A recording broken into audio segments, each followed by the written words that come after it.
Greetings to readers, viewers, and listeners, and welcome to this next edition of the annual Lenten tradition known as Letters for Lent.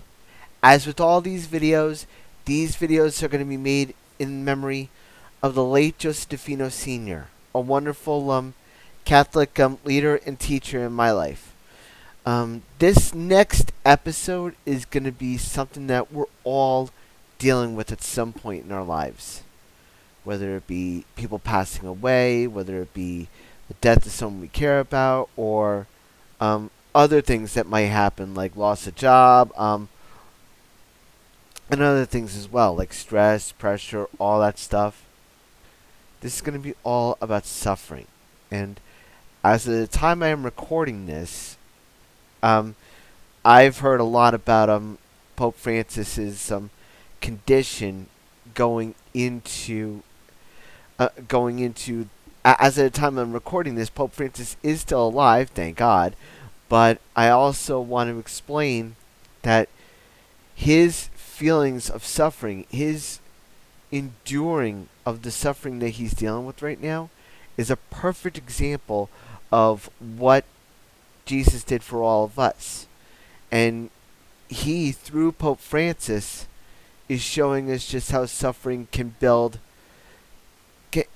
the best of us, can help us in our worst times become better and help us overcome what we're dealing with in our lives. I mean, I've gone through some suffering in my life too, like 2 years ago when I was dealing through autistic burnout, and I know I talk about it a lot, but I do so with a purpose.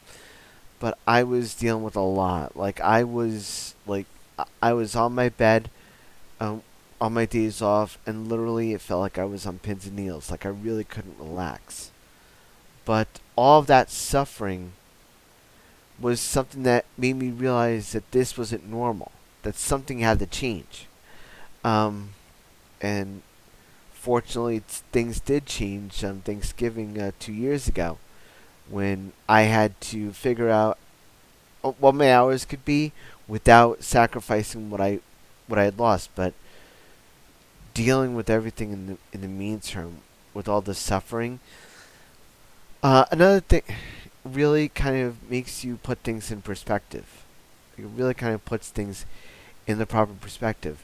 Another thing that suffering can do, as the late Macho Man Randy Savage said after his match with Dusty Rhodes and Sapphire with Sensational Queen Sherry WrestleMania 6, I know that one, is that suffering builds character. Suffering builds character, even the worst of times. It makes you realize just how important life can be. It makes you feel like you're alive. Is it pleasant? Absolutely not. But it is something that's really necessary for us to really appreciate when we're not suffering, when things are going great, when things are going so well that you want to be able to celebrate. But you also realize in doing the celebrations, you realize there are other people that are suffering too, and you want to do your best to help them out to the best of your ability.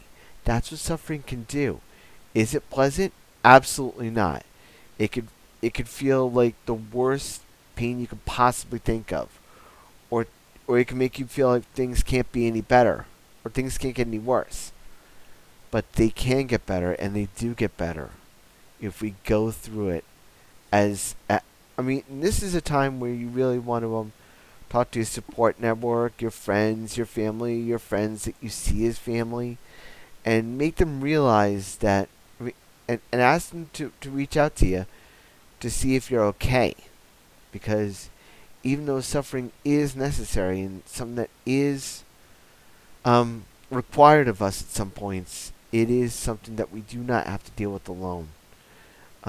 This is where support groups, this is where friends, this is where people that you look up to when it comes to support can really help you out. They can make you realize that things can get better, that things can improve. Even when you're suffering, things can always improve. it might take some time to really like get yourself to realize that you need to relax, you need to chill out, you need to take a step back, and sometimes it can be difficult, especially for people that are dealing in routine like myself. But I also want to say that suffering is good and bad. It could be the best thing you can feel, or the worst thing you can feel. Like you could be suffering your first time going back to the gym after so long, um, but you realize just how important that suffering is. That it's going to mean a good thing for you deep down inside. Um, but it's also you're not inviting that pain onto anyone else, especially if it's your first time. I just want to bring these things up to kind of maintain the thing that suffering. When you're going through suffering, know that you're not alone. That you're not feel that even though it might feel like you're alone, you're not alone. Um, Especially when you deal, if you deal with things in faith, you realize during those times that you're not alone. That you're not, even though it might feel like you're alone, you're really not. And it's something to really take in mind when it comes to the lessons for Letters for Lent this year. So if you like these videos, do readers and viewers and listeners, please check me out here on the Autistic Super channel on YouTube. And you can check out all my videos, not just this video, but also other videos on the autisticsuperblog.wordpress.com. Until next time, dear readers and viewers and listeners, stay safe, stay strong, keep the faith, and as always, shine on.